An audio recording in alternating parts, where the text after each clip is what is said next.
Hey guys, this is Saurabh and welcome to my YouTube channel SDO Tech.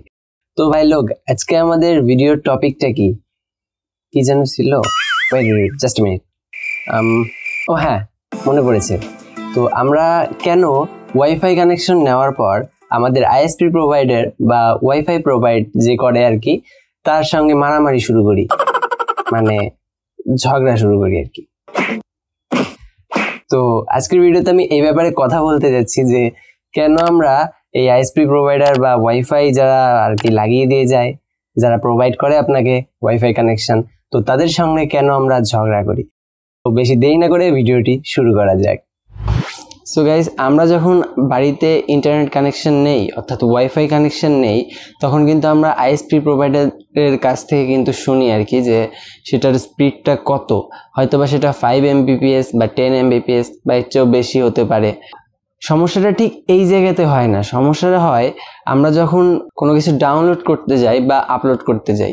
আমরা যখন কোনো কিছু internet থেকে ডাউনলোড করি, লাইক সেটা গুগল ক্রোমে হোক কিংবা ফায়ারফক্সে হোক, যে কোনো জায়গায় হতে পারে, সেটা স্মার্টফোন, তো সব জায়গায় আর কি সমানই দেখায়।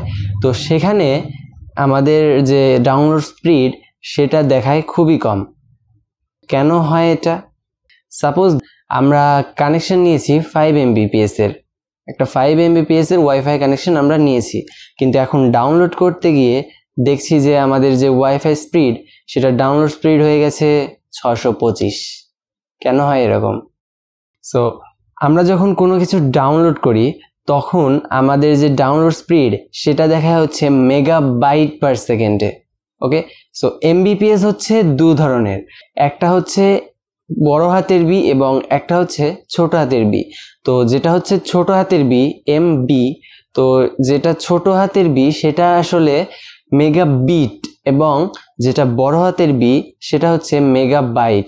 তো আমাদের যে গুগল ক্রোম কিংবা যে কোনো জায়গায় ইন্টারনেট থেকে আমরা যদি কোনো কিছু ডাউনলোড করি তো সেখানে মেগাবাইট পার সেকেন্ড দেখায়, কিন্তু আমাদের যে আইএসপি প্রোভাইডার আছে তারা আমাদেরকে ইন্টারনেট স্পিড দেওয়া হচ্ছে মেগাবিট।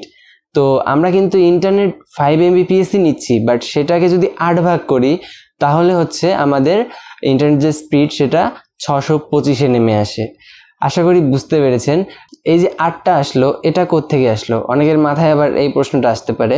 তো 8 হচ্ছে 1 বাইট ইকুয়াল 8 বিট। আমরা কিন্তু পড়েছি হয়তো অনেকেই যে 1 বাইট সমান সমান 8 বিট।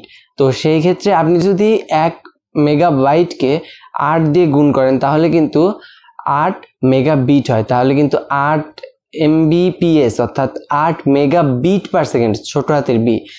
আসলে এই যে ইন্টারনেট কানেকশন বা হচ্ছে আমাদের যে ওয়াইফাই কানেকশন যারা প্রোভাইড করে তারা কিন্তু আসলে মূলত আমাদের ঠকাচ্ছে না, কারণ তারা কিন্তু মেগাবিট পার সেকেন্ডে ইন্টারনেট স্পিড দিচ্ছে, বাট আমরা সেক্ষেত্রে যখন ডাউনলোড করি তখন মেগাবাইট পার সেকেন্ডে দেখায়।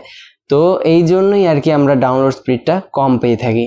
তো আপনি যদি যে কোনো জিনিসকে 8 দিয়ে ভাগ করেন, অর্থাৎ ধরুন যে 1 Mbps যদি আপনি স্পিড নেন, সেক্ষেত্রে যদি আপনি 8 দিয়ে ভাগ করেন তাহলে ভাগ করে যদি ধরেন 125 হয় তো সেটাই হবে 125 কিলোবাইটই হবে হচ্ছে আপনার ডাউনলোড স্পিড। তো আশা করি মারামারি ভালো লেগেছে, মানে ভিডিওটি ভালো লেগেছে। যদি ভিডিওটি ভালো লেগে থাকে তাহলে একটা লাইক দিয়ে দিন অ্যান্ড চ্যানেল সাবস্ক্রাইব করুন ভাই, কারণ সাবস্ক্রাইব না করলে তো ছোট চ্যানেলগুলো বড় হবে না কোনোদিনও। সো একটা সাবস্ক্রাইব করে নিন, তো বেল আইকনটাও বাজিয়ে দিন চাইলে, আর ভিডিওটা শেয়ার করুন। তো আজকের ভিডিও এই পর্যন্তই। ভালো থাকবেন, সুস্থ থাকবেন, দেখা হবে পরের ভিডিওতে। Bye bye.